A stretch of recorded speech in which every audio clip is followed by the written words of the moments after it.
Donald Trump is now the first U.S. president to mount two failed invasions before taking office. Hello, everybody. David Shuster reporting. As the must-read The News put it, Trump already losing wars against GOP in Panama. Quote, President-elect Donald Trump doesn't even have Fox anchor Pete Hegseth leading the troops yet, and already he's losing at least two wars we know of. Recently, Trump lost territory he thought he had conquered in the GOP. Trump failed to get the Republican-led House to include a debt ceiling hike in the last-minute government funding bill. Then, Trump threatened to seize the Panama Canal.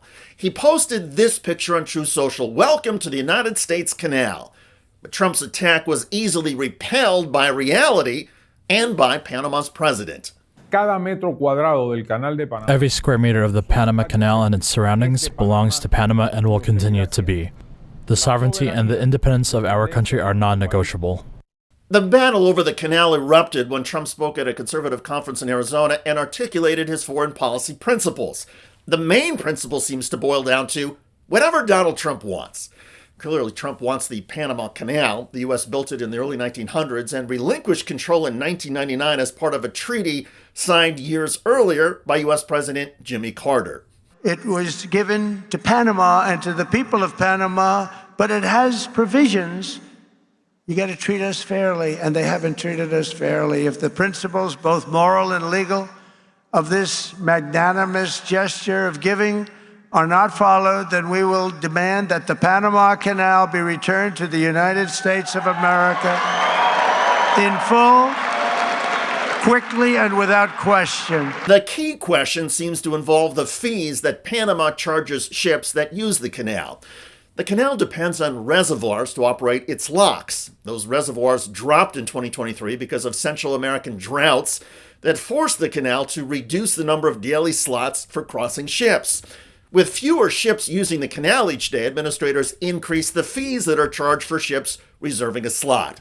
Panama's President Mulino in his video addressed Trump's complaints over rising fees for ships crossing the canal, saying they are set by experts who take into account operational costs and factors of supply and demand.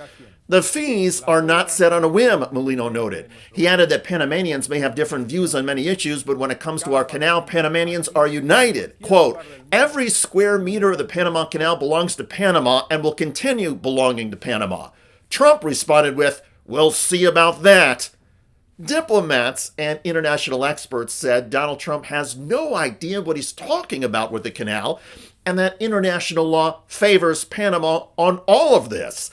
In other words, short of an actual U.S. military invasion of Panama, which the world and even the U.S. Congress would oppose, Trump has lost. And while the United States is probably used to losing wars of choice, this is the first time a U.S. president has lost one even before taking office. Now, on the domestic front, Trump last week suffered another embarrassing loss at the hands of his own party in Congress.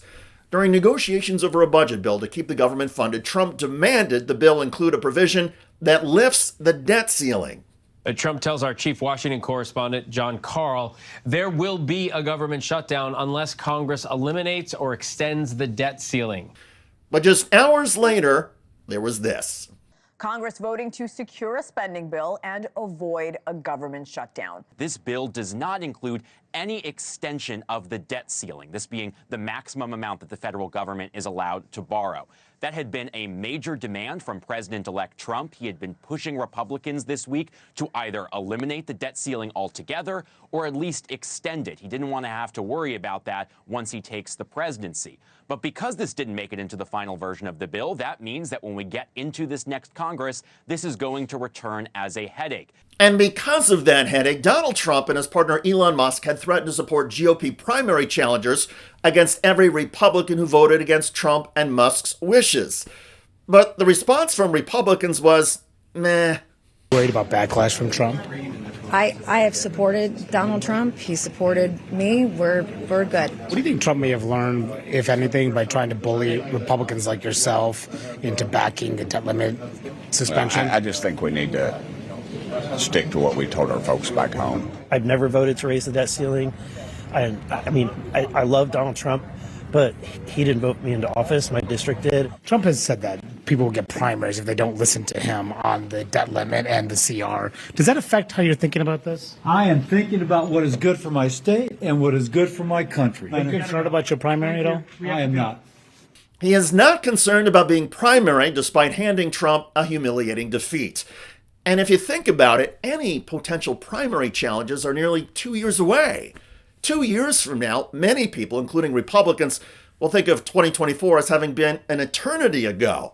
And so, members of Trump's Republican Army are comfortable with a mutiny against America's Jesus and his co-Jesus, Elon Musk.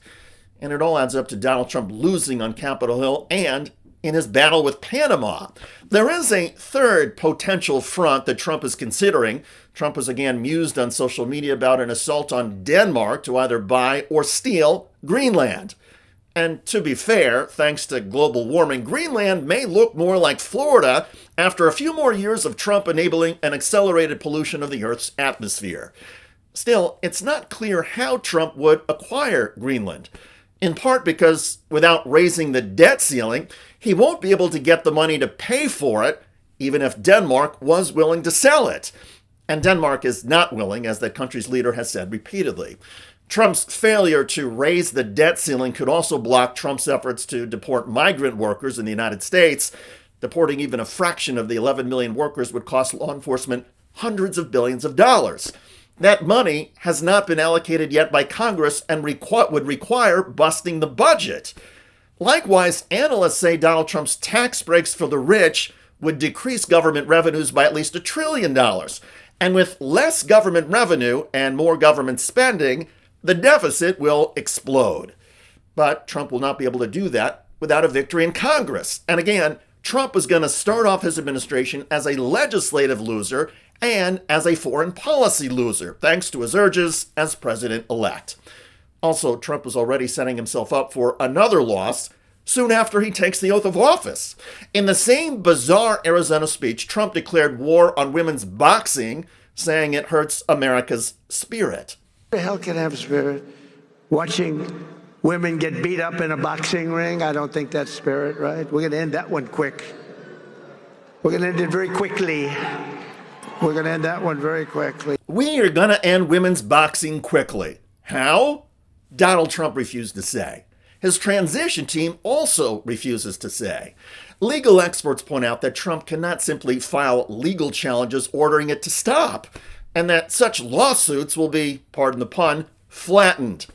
But this will be another lesson for Donald Trump as president-elect and in his second administration. Some things cannot be grabbed just because Donald Trump wants them. Unlike how Trump bragged years ago to Access Hollywood about grabbing women by the legislation in Congress and treaties over things like the Panama Canal are not Donald Trump's for the taking. And even before taking the oath of office, Trump is losing. Donald Trump can plant his flag on social media wherever he wants, but Trump is being told by lawmakers in his own party and by the government of Panama where Donald Trump can stick it. By the way, one of Donald Trump's top supporters in Congress, Jim Jordan, is again trying to rewrite the history of January the 6th and is getting obliterated. Find out that there were 26 confidential human sources here in the Capitol, at the Capitol. Well, some of them came in the Capitol.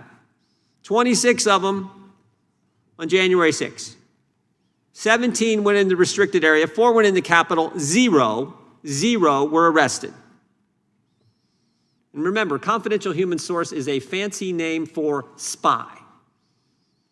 Spying on Americans. Well, a new report from an independent investigation finds zero evidence that federal agents were involved in inciting the January 6th insurrection. The report undercutting now years of baseless claims spread by far-right political figures attempting to tie the FBI and the deadly attack. It's no secret, we've covered in court proceedings, that there were confidential informants for the FBI on the ground among the crowd. But this report kind of sheds light on why that was the case.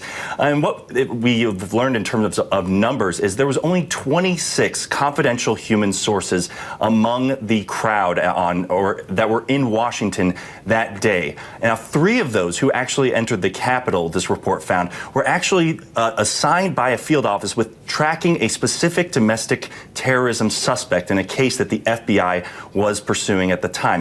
Check out that video at the link below. It generated a lot of comments on YouTube.